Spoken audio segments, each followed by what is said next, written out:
Nós somos o Instituto Contos Ancestrais. Esse é o podcast Tecendo Ideias. Eu sou o Faruque. Eu sou Ana Carolina e hoje a gente vai dar continuidade ao nosso conto da Mulher Esqueleto, que na parte um a gente só só abriu, só apresentou. Eu cheguei até contar ali o comecinho, né, do que acontece. Ela é pescada por esse pescador e aí a gente parou, a gente nem entrou aqui. Então vamos É, retomar esse começo aqui. na verdade, a gente trabalhou as imagens que você trouxe da deusa Sedna. Sedna, que tem muita semelhança narrativa com esse conto, né? E nós ficamos um tempo nessa imagem de ser jogada pelo penhasco por esse masculino dessa inexorável necessidade, até violenta, de romper com esse masculino e de permanecer nesse lugar do mar por um tempo. E acho que agora vamos nessa, vamos pescar a mulher esqueleto. E a gente fez os paralelos com a loba também, a essência desse esqueleto, desse feminino. A gente desdobrou um monte, foi incrível, inclusive. E a gente achou melhor parar, porque ia ficar muito longo. Então vamos lá, vamos retomar. Ela foi jogada, ela esteve ali anos, né? O tempo não tem percepção mais de tempo, ela perde essa percepção de tempo. E um pescador que é desavisado, não sabe que aquela área é mal assombrada, que ninguém pesca ali, né? Há rumores, né? Há uma lenda de que ali não deve se pescar.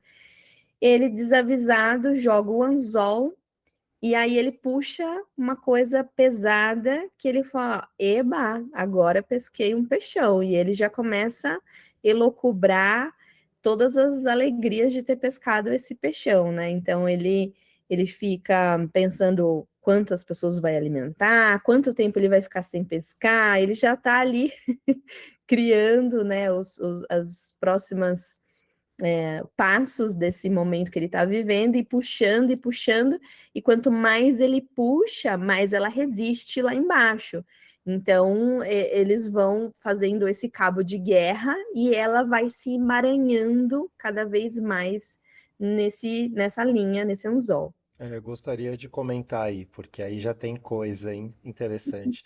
Na psicologia junguiana, a gente tem uma forma de ser na sociedade que a gente chama de persona, que seriam os nossos papéis que a gente desempenha na sociedade, no tempo e espaço que a gente está. Então, tem um papel social do masculino na sociedade, tem um papel social do homem, do marido, do filho, é outro papel do seu trabalho, né, do seu cargo, do professor, do médico, do doutor, etc. Então são papéis e que a gente precisa, né? Então o ego, que seria a forma de é, viver consciente da nossa psique, ele precisa se utilizar de persona para se adaptar à vida na sociedade, porque senão ele ficaria totalmente não adaptado e não conseguiria viver nessa sociedade, né? é, Navegar nessa sociedade de uma maneira tranquila. Aonde existe um problema, o ego tem a tendência de se identificar com essa persona. A persona vem do nome do teatro grego máscara, ou seja, ela é só uma vestimenta externa para a sociedade olhar para a gente e pensar: beleza, eu sei quem essa pessoa é, ele está desempenhando o papel dele aqui. Mas existe toda uma camada interna que está é, subjacente e que parte dela é consciente e a maior parte é inconsciente, que também compõe quem somos, que não faz parte dessa pequena representação que a máscara, que a persona representa. Então, estar identificado com a persona nos afasta de toda a parte inconsciente que também nos compõe, né? Então, estar identificado com o papel de professor do seu cargo te afasta de todas as outras possibilidades de ser que você também é. porque você não é unilateralmente professor o tempo inteiro. Então imagina na sua vida, em todos os âmbitos dela, você sempre pensar, ser e agir como um professor. Não há quem aguente esse ser que é o tempo inteiro o mestre, o que ensina, o que sabe mais, o que coloca ordem, o que coloca limite, etc. É, e aí, por que eu estou trazendo tudo isso? Porque olhando por esse viés, eu já penso que esse masculino que aparece na história, ele já não está identificado com a persona dele, porque, vamos lá, a persona dele é de pescador. Se ele tivesse identificado, ou se ele estivesse totalmente ok com essa persona, com quem ele é na sociedade como pescador, ele saberia que aquele não é um lugar que ele deveria pescar. Ele não estaria desavisado, ele estaria conectado, ele estaria, né, como mais um pescador que não iria naquele lugar. Se ele acabou indo naquele lugar, aí quem ouviu a primeira parte, eu falava que a alma quer se realizar no mundo, seja de maneira positiva ou negativa. Então já tem um inconsciente dele querendo se realizar no mundo, que leva ele desavisadamente. É o inconsciente que já está levando ele para esse lugar. E é um lugar do inconsciente, está levando para um lugar mal assombrado, para um lugar onde não se explora, não é qualquer um que tem coragem de entrar. Ou você entra porque você é louco, ou você entra porque você está sendo levado sem perceber, que é o que o inconsciente faz quando a gente está virando muito as costas para ele. Então, se ele tiver olhando muito para o consciente dele, ele está ignorando a parte inconsciente, que vai sim, de alguma forma, se realizar no mundo. E essa forma pode não ser a mais pacífica. Eu acho que já vem também uma contraparte para esse início totalmente violento do feminino. Tem uma forma também não pacífica desse masculino, mas que é num outro polo. É um polo do não saber, é um polo de deixa a vida me levar, um polo de eu estou acabando nessa situação sem saber por quê, mas que também já tem uma força motriz guiando ele para esse inconsciente, para esse encontro inexorável com o esqueleto. Vários paralelos aqui, né? E ele tá, de certa forma, perdido, desorientado, né? E a La Loba também gosta dos perdidos, né? Ela gosta de acolher aqueles que não sabem exatamente onde estão. E ele não o cargo, a função dele, né? Essa persona que você trouxe, não é qualquer uma, é de uma profissão ancestral. Então ele está desconectado com a própria ancestralidade dele também, né? Com isso que ele carrega de raiz, né? De algo profundo, da sua família, né? Do seu entorno dessa profissão que é passada, né? É, pelos seus antecessores, né? E é, essa área, né, essa região mal assombrada, né, esse lugar, é, na verdade, um lugar que não se vai, como que a gente fala na Loba, todos conhecem, mas poucos têm coragem de entrar, né? Assim que a gente diz na La Loba, porque é um lugar que tem muita vida, tem muito peixe lá para pescar, né? Afinal de contas, ela se doou, ela alimentou, né? Fez e criou os animais mamíferos marinhos, enfim, tem muita vida ali. Mas é uma área restrita, nebulosa, uma área que a gente não vai à toa lá, né? Só vai, de repente, se tá meio perdido, né? Ou tá buscando alguma coisa, né? Com intenção, fazendo esses paralelos com a La Loba. E aí tem essa narrativa, né? Essa névoa, esse rumor, né? De que algo ali não é bom. Algo ali vai te levar para um lugar que não é. Algo ali assombra, algo ali eu gosto muito de pensar nessa imagem, né, essa narrativa que compõe e da qual ele não está ouvindo, né? Ele não está se conectando, ele não está nem vendo. Mas existe algo, né, que se diz, olha, esse lugar existe, todos sabem, lá tem vida, mas não vamos lá, porque lá você vai encontrar o que você talvez não queira ver, né? É, Talvez estar você vai. desconectado com essa ancestralidade também, né? É muito legal. Um passo importante é esse começo de desconexão com a própria persona, mas o outro passo, como tudo tem o seu lado positivo e negativo, né? Também é estar desconectado com a sua ancestralidade. E é o desavisado, né? E o que é o lugar, o que é algo que assombra? Algo que assombra é algo que te incomoda, te persegue, é, te Não tem aco- luz. não tem luz, te acompanha em um lugar meio sombrio, em um lugar meio fantasmagórico. E o que é o fantasma? Senão esse algo invisível que me dá uma impressão de estar lá e de ter presença, mas a presença está na ausência. E é Muito bom. assustador, né? É assustador. Imagina você perceber uma presença numa ausência, né? Eu não estou conseguindo usar todos os meus sentidos para perceber essa presença, mas algo em mim me assombra dizendo que tem algo aqui e que me persegue. E, e que é algo mais representativo do inconsciente, da sombra, quando a gente não está olhando para ela, né? Quando eu me viro de costas para ela e eu não entro em contato com as questões do meu inconsciente, não quer dizer que ela não esteja lá. Ela simplesmente aparece dessa maneira, meio assombrosa. Ela vai me assombrar, ela vai me perseguir, ela vai me incomodar e ela não está muito clara, porque eu nunca perdi o meu tempo, ganhei o meu tempo olhando para ela, né? Eu nunca parei para olhar. E ela sou eu. É um espelho, né? Muito bom. E ela vai surgindo, né? Ele vai puxando e ela vai lutando, mas ela vai emergindo. Ela, mesmo sem ela querer, ela vai subindo, ela vai indo para a superfície.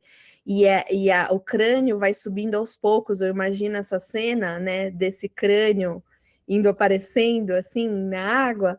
E aí, quando ele vira, só que ela tá surgindo nas costas dele, né? Ele tá puxando e ela tá. E quando ele vira e ele vê, ele até empurra ela com o remo, né, do barco, e ele, tipo, meu Deus, tem um monstro aqui. E ela tá muito tempo ali embaixo, ela vem com a alga pendurada, ela vem, deixa eu achar aqui essa parte que vem os pedaços aqui, eu gosto muito dessa imagem, assim, é, ah, achei. Lutava com a ponta do anzol. Quanto mais ela lutava, mais enredada. A cabeça calva, com corais que brilhavam do crânio. Crustáceos nos dentes de marfim. E aí, quando ele se vira e ele vê essa criatura, né, surgindo assim, ele se apavora, né? E ele grita e corre, né? E aí ele vai em direção à terra, em direção à casa dele, em direção ao seu iglu, né? Ele vai entrar na sua caverna, né? Nesse lugar, nessa habitação que também tem esse aspecto, né? De voltar ao útero, né? Quando você foge e quer ir para esse lugar de aconchego, de conforto, para não ter que lidar com o que está acontecendo ali fora.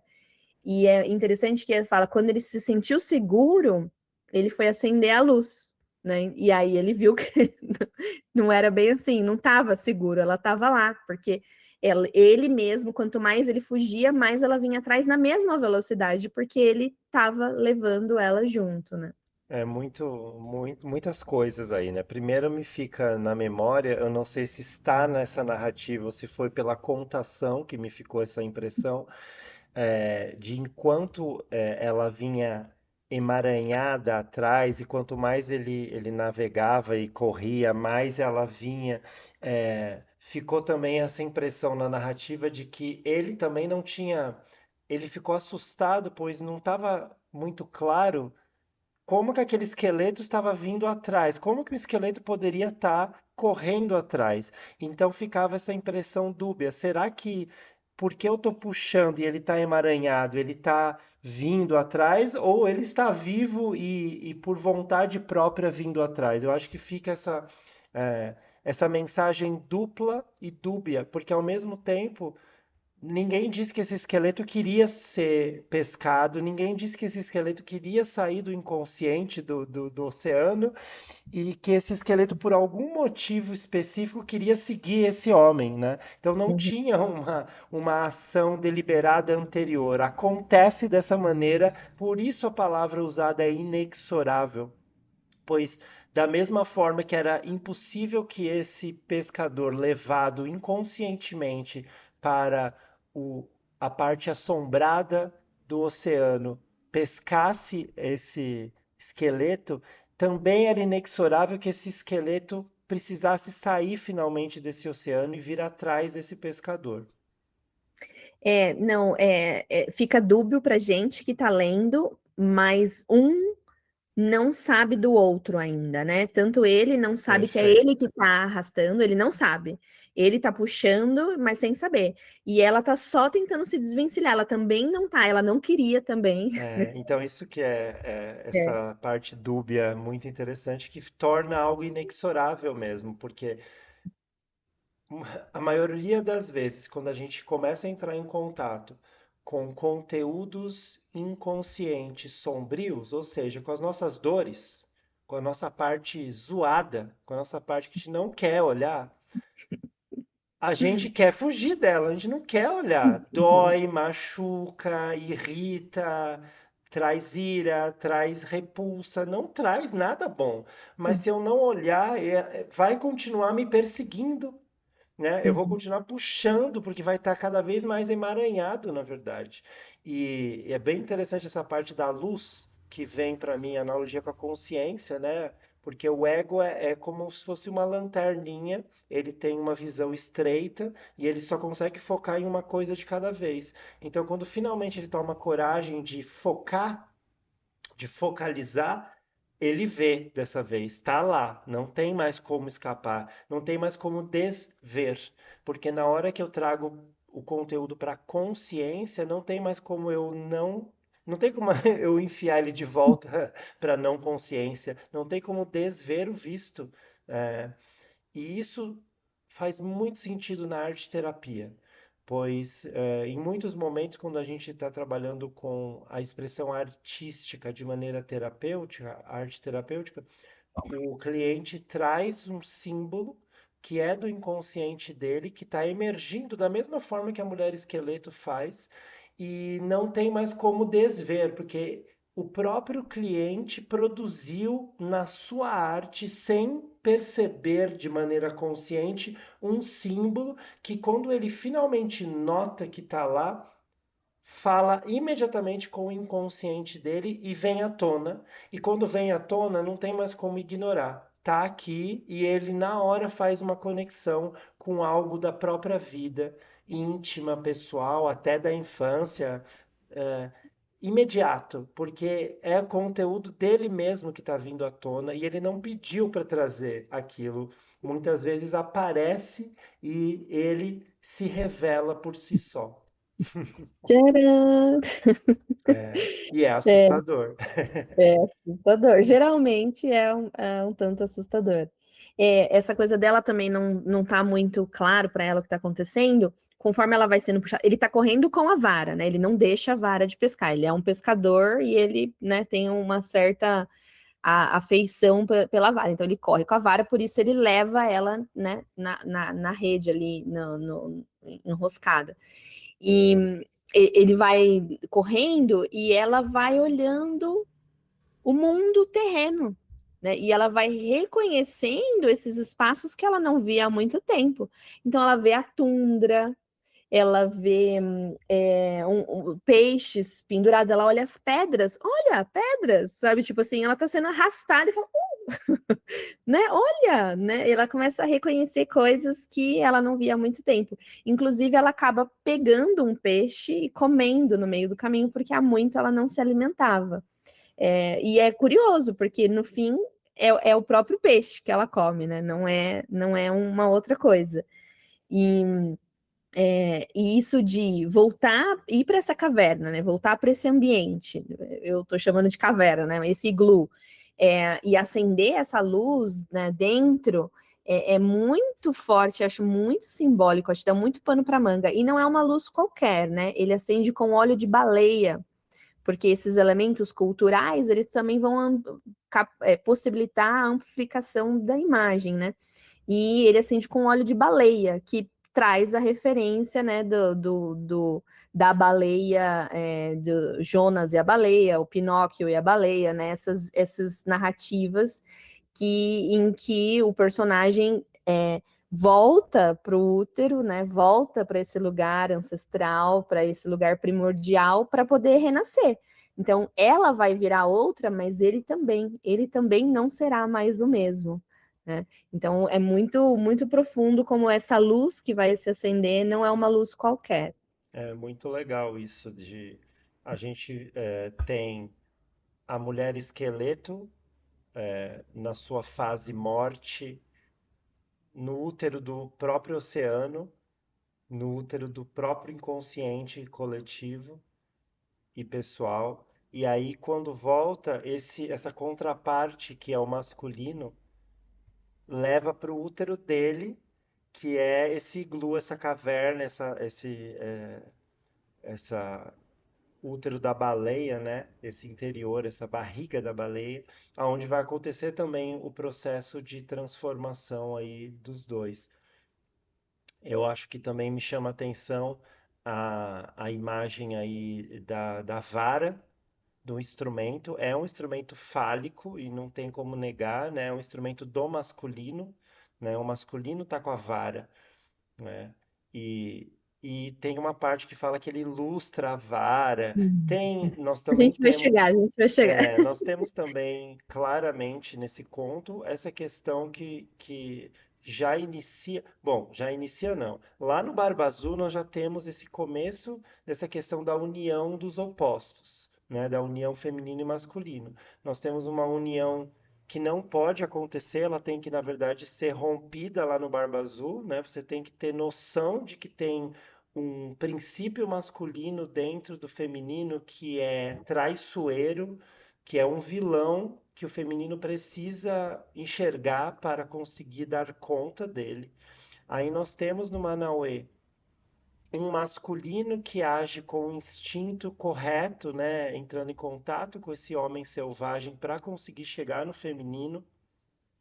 E nós temos agora na Mulher Esqueleto essa união final desses dois opostos para se tornar um inteiro melhor e maior, né? Nessas jornadas paralelas que se inter, é, relacionam aí do homem e da mulher, do feminino e do masculino, para maior, né? Para uma forma mais ampla de ver. Não é um homem e uma mulher, é um feminino e masculino, mas ao mesmo tempo também tem essa questão da relação sexual, dessa tensão que pode ser interpretada nesse conto, ainda mais nessa parte agora que a gente vai entrar, quando eles estão dentro dessa caverna, como você está chamando.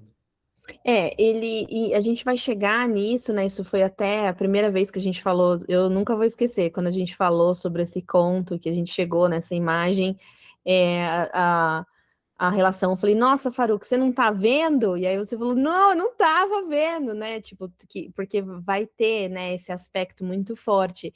Mas antes da gente entrar, tem mais uma coisa aqui na descrição dele, nesse momento em que eles estão ali dentro, que a primeira coisa que se fala dele é ele vai, essa luz vai trazer compaixão, né? Ele vai olhar para ela, ele vai acender a luz e ele assusta, mas aí ele não sabe se é a afeição que é amenizada por essa luz, ou o que que é, ela tá toda contorcida, enrolada, o pé para um lado, o cotovelo toda emaranhada ali naquela rede, e ele começa a sentir compaixão por ela. E a partir dessa compaixão que nasce, talvez, né, dessa amenidade que essa luz trouxe, mas que pode ter nascido também da solidão dele. Eu acho que isso é muito importante. Nesse momento, o conto diz: ele é um homem solitário. Então a gente não sabe se é a solidão que causa esse efeito de compaixão nele, ou o conjunto, né, das duas coisas, né? E aí ele começa a desenredar ela, né? E ela tá assustada, e ele faz um som que provavelmente para essa cultura é um som de apaziguamento, né? Ele faz oh na. Eu acho que tem a ver com quando a gente vai né? Calma, É. que a Um gente faz, animal selvagem ou acalmar uma criança que né? está desesperada. Que a gente vai fazendo um som, né, que não, que é só onomatopeico, que é só para trazer esse apaziguamento, né? E ele vai ali desenredando, e isso leva um tempo, ele vai ficar um tempão fazendo isso. Então, o Manauí leva um tempão para descobrir, para enxergar, né, de verdade, para alcançar a essência. Ele também, ele vai levar um tempão ali desenredando. Quando ele termina, ele envolve ela numa pele, num casaco, num cobertor de pele, e ele se afasta e fica só olhando. E nesse momento que ele olha, que ele vai lustrar a vara, que é, né, essa imagem que o Farouk trouxe. Mas eu acho que cada detalhe aqui vai trazendo essa construção, que eu acho que é muito belo. Esse conto, ele é muito belo, né? Ele vem mesmo com esse ornamento muito, muito, muito bonito, assim, eu acho muito delicado, inclusive. E Eu aí ele preciso falar dessa parte, não vai, avance, por não, favor. não avancemos. Porque, diferente do Manauê, que precisava descobrir o nome para se casar com as gêmeas, elas eram belas e se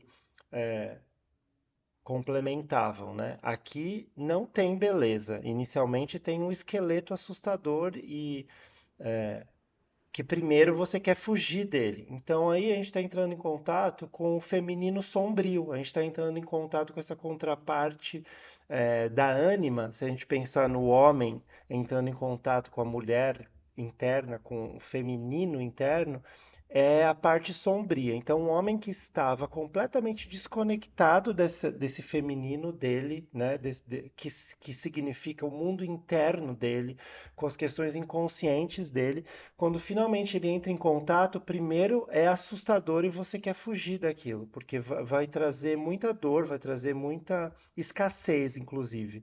Mas depois que você não consegue mais desver, como a gente estava falando, é, e você olha de novo, aí traz essa compaixão, porque na verdade o feminino que esse homem está olhando é a contraparte dele. Ele está olhando o, o feminino escasso que ele mesmo produziu em negar o feminino dele e vice-versa, né? Esse feminino escasso está olhando para o masculino que precisa alimentá-lo.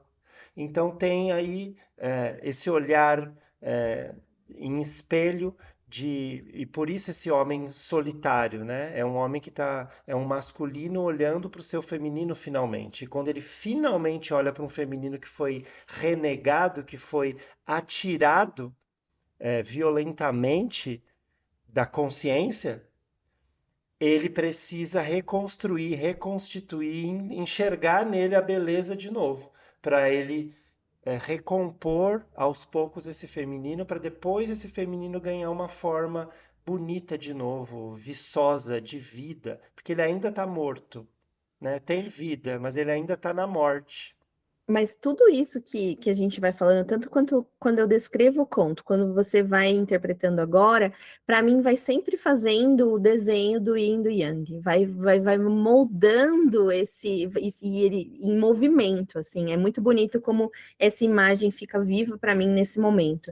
E eles estão fazendo isso à luz da consciência, isso está vindo à consciência, né, de ambos, eles estão ali na luz. E eles estão nesse espaço acolhedor, nesse espaço, né, de caverna aqui, né, nesse espaço de útero, onde a reintegração é possível, né, De casulo. onde é possível, eu ia falar, renascer como fênix, e pensando no casulo mais ainda, né, porque renasce o outro, casulo vai fazer, né, um outro, lagarta vira borboleta, é um É. outro, é o mesmo, mas é outro, né. Apesar de uma análise consciente agora sim, porque eu estou trazendo a consciência, eu estou olhando para o meu interior finalmente. É um momento finalmente que eu não tô voltado para fora. Eu não tô, eu tô voltado para dentro. Tanto é que quando esse homem estava voltado para fora, que ele tava na persona dele, ele estava realizando uma atividade da sociedade, que ele estava trabalhando e estava pescando. Ele já estava perdido no inconsciente dele, porque ele estava sendo levado pelo inconsciente para o lugar errado, entre aspas, assombrado, onde ele não devia estar. Então o inconsciente já estava guiando, mas estava guiando de um jeito inconsciente, de um jeito traiçoeiro.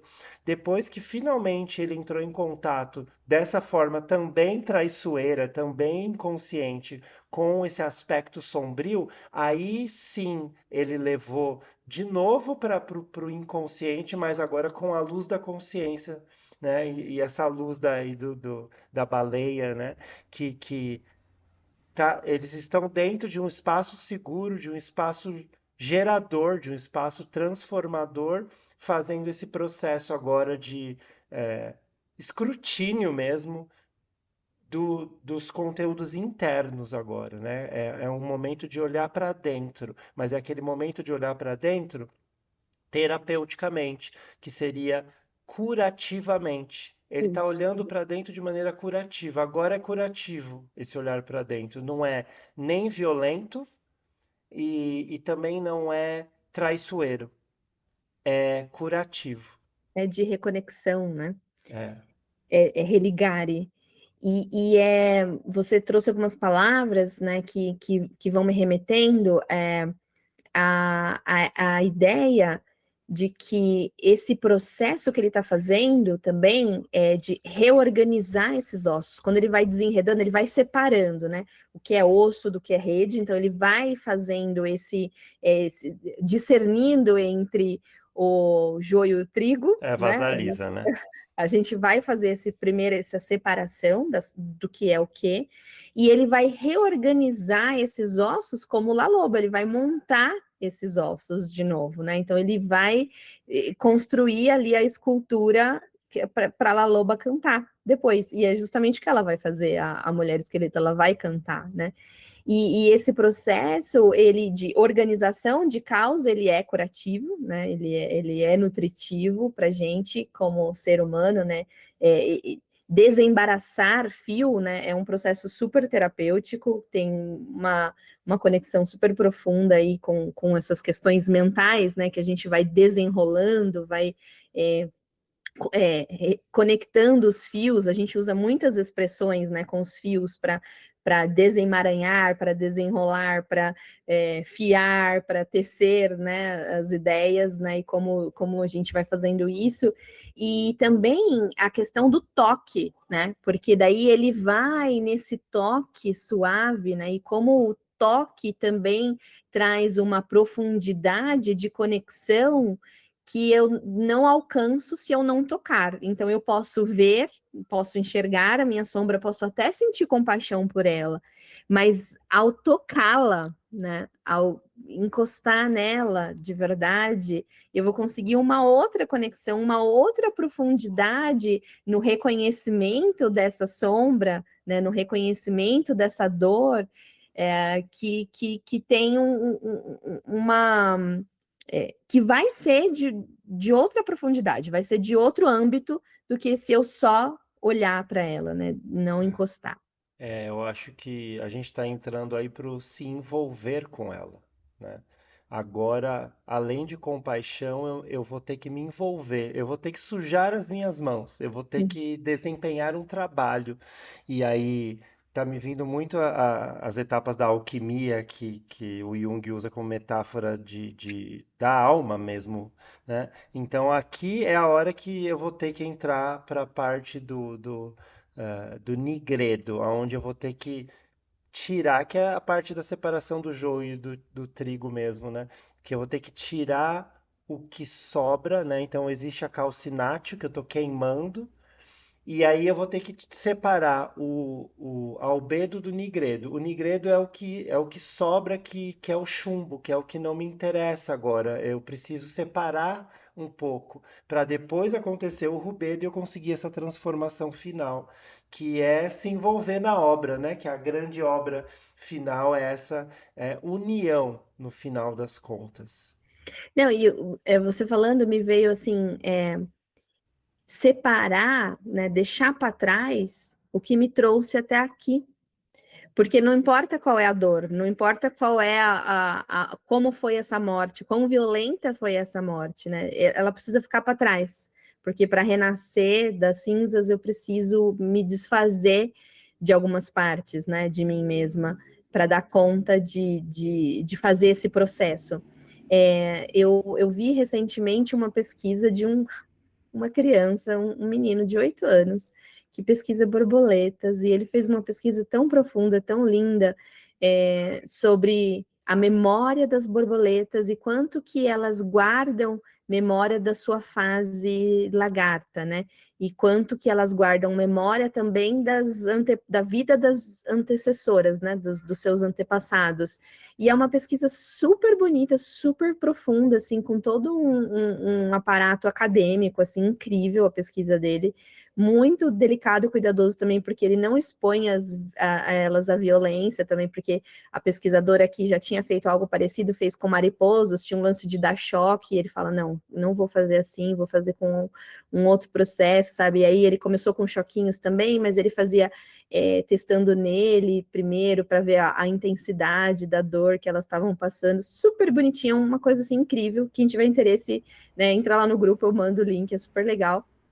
Mas falando sobre isso que a minha essência vai virar algo outro, algo novo, mas que não deixa de ser eu, né? Que não perde a memória. A memória vai existir, a borboleta guarda a memória da lagarta, mas tem algo nessa memória que precisa ficar para trás. Tem algo nesse caminho do que eu vivi que precisa ser deixado para que eu dê conta de dar o passo de transformação. Eu acho que para mim vem muito forte que essa memória tem que virar sabedoria.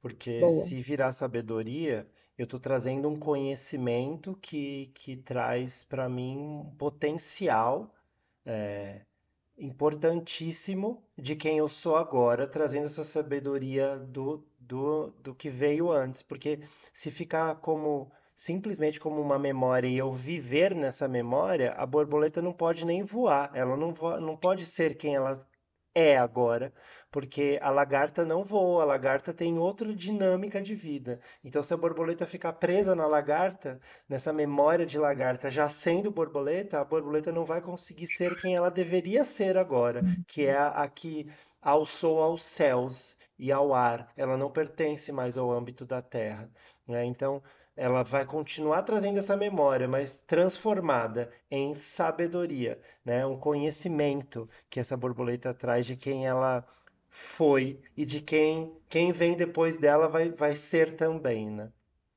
Nossa, é muito lindo.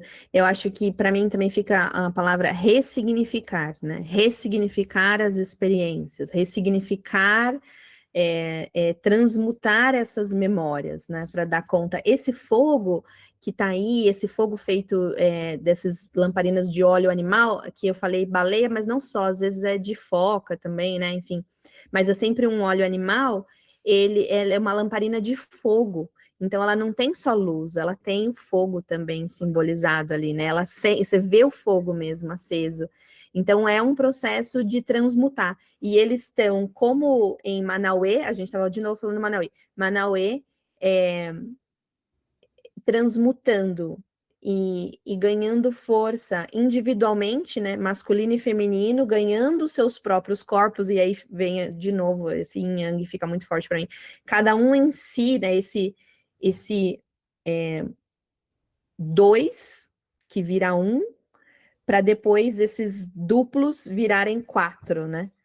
Nessa dança, né? E é uma dança mesmo, né? É um emaranhado, uma lemniscata se movimentando, né? Nunca tá parado, né? Tá os dois ali fazendo seus próprios processos para então fazerem o processo de união desse casamento alquímico. Bom, nós, na verdade, estamos mais uma vez terminando uma etapa dessa expansão simbólica desse conto sem poder terminar, porque é um conto muito poderoso e com muitas imagens, e nós não vamos, né? Esse já era o nosso combinado desde o início, nós não vamos correr, porque ele merece o tempo que ele está pedindo da gente, né? Ele não merece. E nós fazemos isso de um olhar de expansão simbólica, de conversa simbólica, e não um olhar de produtores de conteúdo, né? Então a gente está aqui para analisar de um jeito diferente, para quem nos segue sabe como é que funciona. Então, mais uma vez, fica um convite para vocês voltarem para a parte 3. É, e aí sim, finalmente, a gente concluir essa primeira chegada nesse conto, porque não é definitivo para dentro do nosso projeto. Com certeza nós retomaremos futuramente de maneiras diferentes, com insights novos. A gente fez isso com a Vasalisa, se você, né, acompanhou até aqui, se não, volta lá, a Vasalisa tem um muito antigo que a gente fez e agora um novo, recente, em que a gente super ressignificou as imagens. Eu acho que a gente fica aqui num lugar muito gostoso desse conto, né? Nesse momento de calmaria, de apaziguamento que eles estão ali dentro desse útero, né? Dentro do iglu, os dois confortáveis, né? Se contemplando até que o sono chega, né? E aí o sono vai trazer novas vivências, novas imagens para a gente destrinchar, mas eles estão ali, né? Um contemplando ao outro, nesse momentinho pré-sono ali, né? Nesse momento de calma, de descanso, de entrega, eles estão entregues, e aí a gente retoma a partir daí. E acho que a figura que a Ana já trouxe da Lemniscata é esse momento no meio, onde estão encontrando esses dois momentos para a gente começar a entrar num giro do outro lado agora, que vai ser a metade, o terço final da nossa história, onde finalmente vai acontecer essa união. E nada como o sonho, né? Então convidamos para a gente olhar para os nossos sonhos, né? Porque na verdade é o nosso inconsciente que está se comunicando com a gente. Então é isso. Muito É isso. obrigada e até a próxima. Obrigada. Bons sonhos. Tchau.